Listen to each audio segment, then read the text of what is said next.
यूट्यूबवर अभ्यास करणाऱ्या सर्व विद्यार्थ्यांचे स्वागत. मित्रांनो, महाराष्ट्र पोलीस भरतीची तयारी करताय, अंगावर वर्दी चढवायचं स्वप्न उराशी बाळगून दिवसरात्र करताय एक. पण एक गोष्ट लक्षात ठेवा, या स्पर्धेत फक्त मेहनत करून चालत नाही.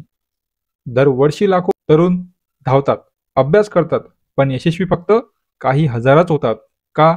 कारण अनेकांची अवस्था एकच आहे. कोणती? एक ना धड भाराभर चिंध्या, चार चार अकॅडमीच्या नोट्स, 10 वेगवेगळी पुस्तकं, पण एकाचाही अभ्यास पक्का नाही. कधी 2 दिवस लेखीचा अभ्यास करायचा, कधी 2 दिवस फक्त ग्राउंड करायचं, किंवा एखादा विषय घेऊन बसायचा तर मग त्याच विषयाच्या मागे लागायचं.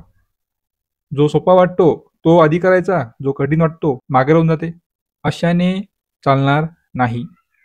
तुमचं हे जे आहे हे शून्य नियोजन आहे.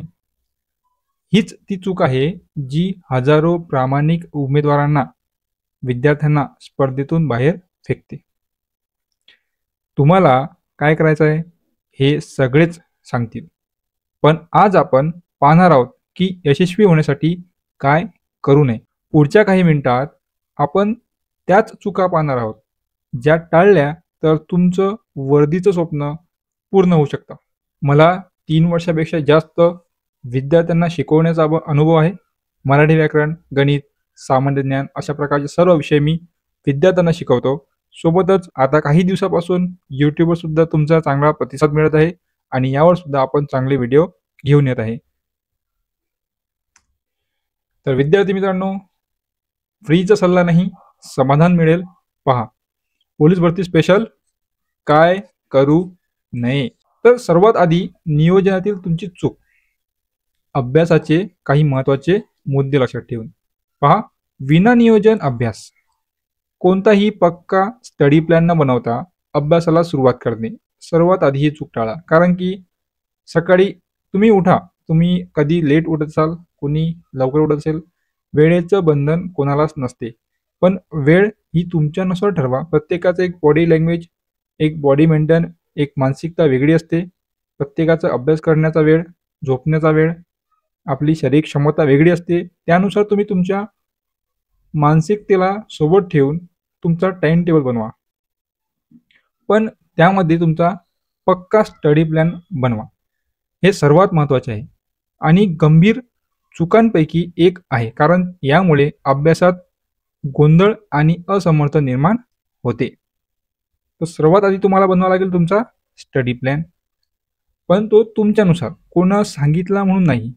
कारण की कसं होते, समोरचा सांगणारा हा सर्व विद्यार्थ्यांना मिळून सांगतो आणि तुमची कंडिशन, तुमचं काम करण्याचं, कोणी जॉब करत असेल, कोणी अभ्यास, कोणी कॉलेज, तर या सर्व गोष्टी मिळून तुमच्या प्लॅनिंगनुसार तुम्हाला तुमचा टाइम टेबल बनवावा लागेल. तर मित्रांनो, हीच भाराभर चिंध्या अवस्था असण्याची नेमकी तीच आहे आपली पहिली आणि सर्वात मोठी चूक. बरेच जण भरती आली की थेट पुस्तकं उचलतात आणि वाचायला लागतात. अभ्यासक्रम पाहिला नाही, परीक्षेचे स्वरूप माहीत नाही, कोणत्या विषयाला किती गुण आहेत ते तपासलं नाही, बस फक्त धावायचं. अरे पण कोणत्या दिशेने? जर तुम्ही रोज सकाळी उठून आज काय वाचू हा विचार करत असाल तर तुमचा प्लॅन तयार नाही. तुम्ही फक्त मेहनत करत आहात, स्मार्ट वर्क नाही. ही पहिली चूक आजच थांबवा आणि तुमचा स्टडी प्लॅन बनवा. आणि अभ्यास करताना नेहमी अभ्यासक्रमाकडे दुर्लक्ष करायचे नाही, अभ्यासक्रम घेऊन चालायचा. संपूर्ण अभ्यासक्रम आणि परीक्षेचे स्वरूप न समजून घेणे हे अत्यंत गंभीर आहे, कारण यामुळे महत्त्वाच्या विषयांमध्ये चुकता आणि तो विषय तुम्हाला येऊनही त्याची तयारी अपुरी राहू शकते. म्हणूनच अभ्यासक्रम माहीत असणे आवश्यक आहे. सर्वांना माहीत असेल 25 मराठी, 25 गणित, 25 बुद्धिमत्ता, 25 सामान्य ज्ञान. पण हा अभ्यासक्रम नाही, ही परीक्षेची स्वरूप आहे. तुम्हाला अभ्यासक्रम माहीत करून घ्यायचा असेल तर तुम्हाला एखाद्या पुस्तकातून, ज्या पुस्तकामध्ये मागील 2 ते 3 वर्षाच्या प्रश्नपत्रिका ॲनालिसिस करून दिलेल्या असेल, त्याच्या सुरुवातीला तुम्हाला मिळेल की जर मराठी व्याकरण आहे तर मराठी व्याकरणामध्ये कोणते कोणते घटक हे येतात, सामान्य ज्ञान आहे तर कोणते कोणते घटक येतात. कारण की परीक्षेची जे लेवल असते ते प्रत्येक ठिकाणी वेगळी राहते. तलाठीची वेगळी, पोलीस भरतीची वेगळी, MPSCची वेगळी. मराठी व्याकरण पोलीस भरतीला सुद्धा आहे, मराठी व्याकरण तलाठीला सुद्धा आहे, मराठी व्याकरण राज्यसेवेला सुद्धा आहे. तर प्रत्येक वेळेस त्याच मराठी व्याकरणाची काठिण्य पातळी वेगळी असते, म्हणून तुम्हाला तुमचा अभ्यासक्रम माहीत असणे आवश्यक आहे. त्याकडे दुर्लक्ष करायचे नाही. आणि नंतर म्हणजे सर्वात महत्त्वाचं वेळेचं व्यवस्थापन. आता हे कोणी सांगितले म्हणून करायचे नाही. तुम्हाला आता सांगितलं मी, तुम्हाला जर तुमचे वेळेचे महत्त्व माहीत असेल, त्यानुसारच तुम्ही तुमच्या वेळेचे नियोजन करा.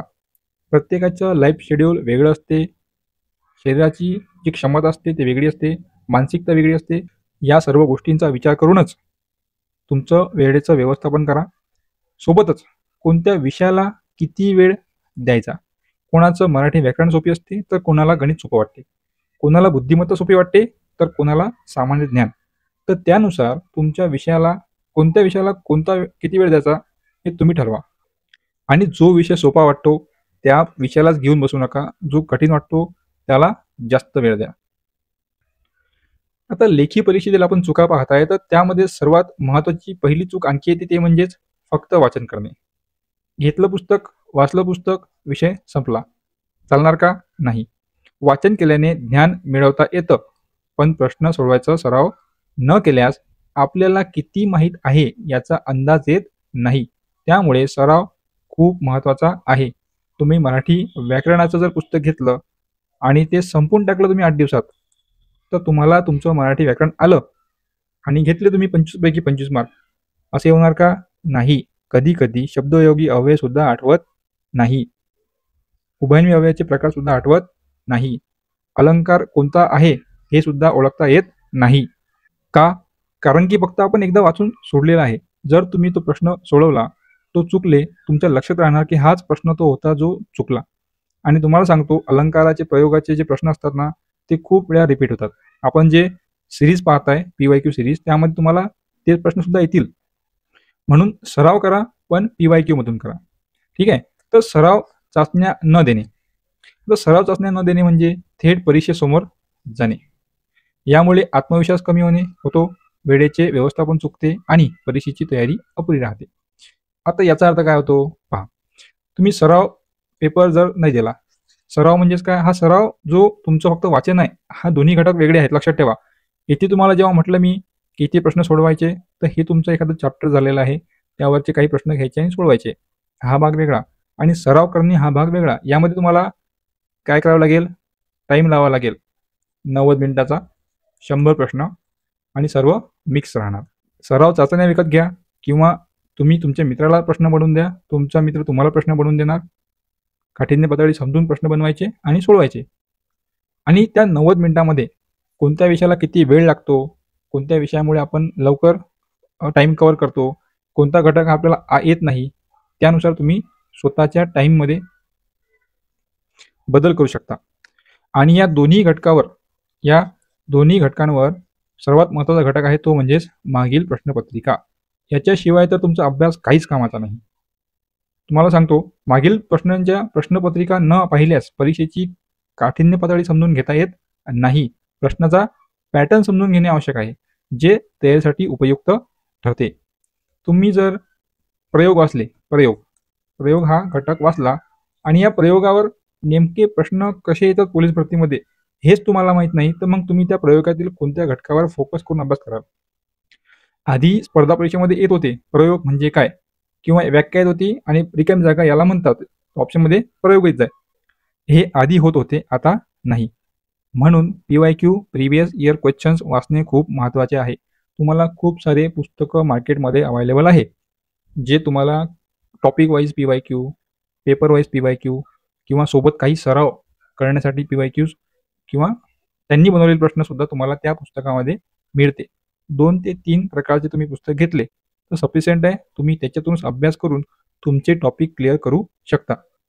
आणि मुख्य म्हणजे तुम्हाला जर गणितामध्ये आणखी तुम्हाला असं वाटत असेल की नाही, गणितामध्ये आपला विषय हा खूप कठीण आहे, आपले मार्क खूप जात आहेत, तर गुगलवर किंवा यूट्यूबवर जाऊन तिथे टाईप करा, @अंकाक्षर टाईप करा.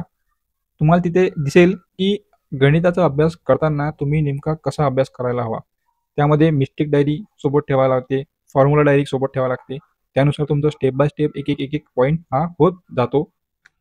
आता पाहू आपण काही मानसिक आणि इतर चुका ज्या तुमच्या पोलीस भरती तयारीतील काही सामान्य चुका आहेत. एक म्हणजे खूप पुस्तके. एकाच विषयासाठी 4-5 वेगवेगळी पुस्तके वापरल्यामुळे गोंधळून जाणे आणि महत्त्वाच्या मुद्द्यांवर लक्ष केंद्रित न करणे.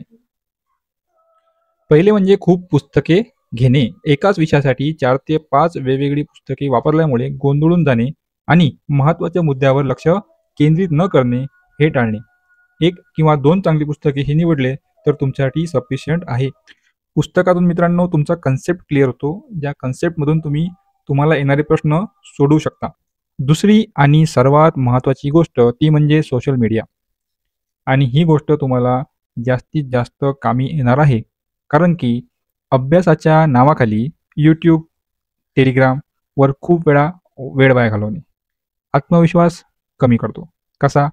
कारण की प्रत्येक वेळेस तुम्ही एक नवीन व्हिडिओ, नवीन टॉपिक, काहीतरी थंबनेल पाहून तो व्हिडिओ तुम्ही पाहता, क्लिक करता, वेळ घालवता. तर यामुळे काय होते, तुमचा कन्सेप्ट राहतो बाजूनं, तुम्ही वेगळ्याच कन्सेप्टवर पोहोचून जाता. म्हणून सोशल मीडियाचा वापर करताना नेमकं तुम्हाला कोणता घटक महत्त्वाचा आहे आणि कोणत्या घटकावर तुम्हाला अभ्यास करायचा आहे, हे खूप महत्त्वाचे आहे.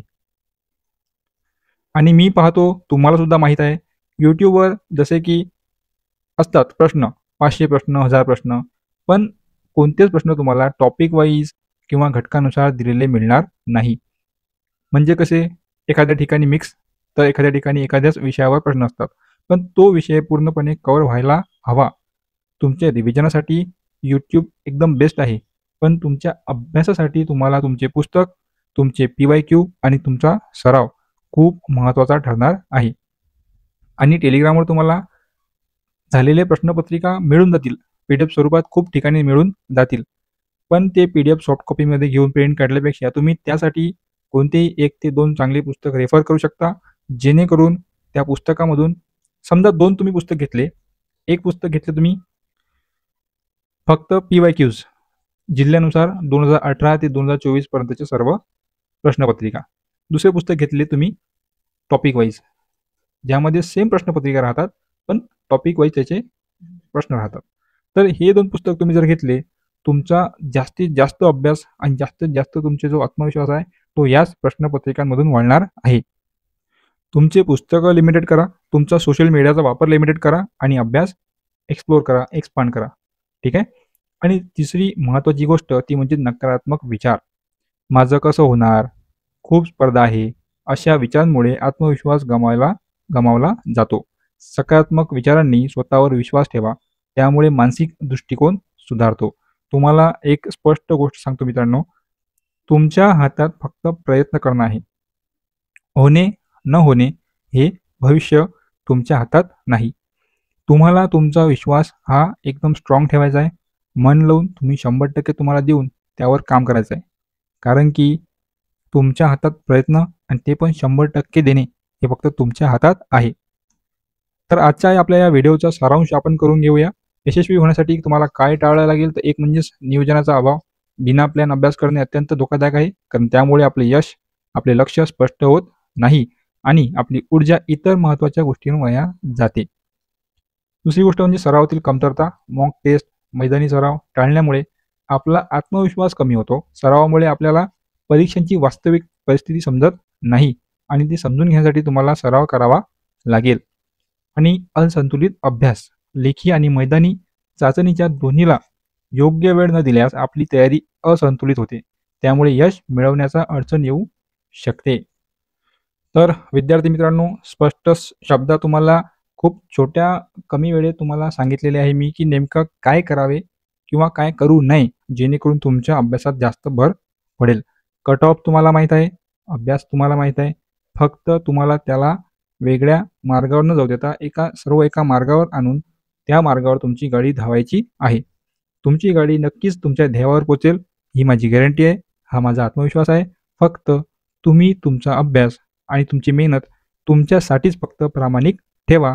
दुसऱ्यांना दाखवण्यासाठी किंवा दुसऱ्यांना सांगण्यासाठी तुमची मेहनत ही काहीच कामाची नसते. तर भेटूया आपण पुढच्या व्हिडिओमध्ये. धन्यवाद.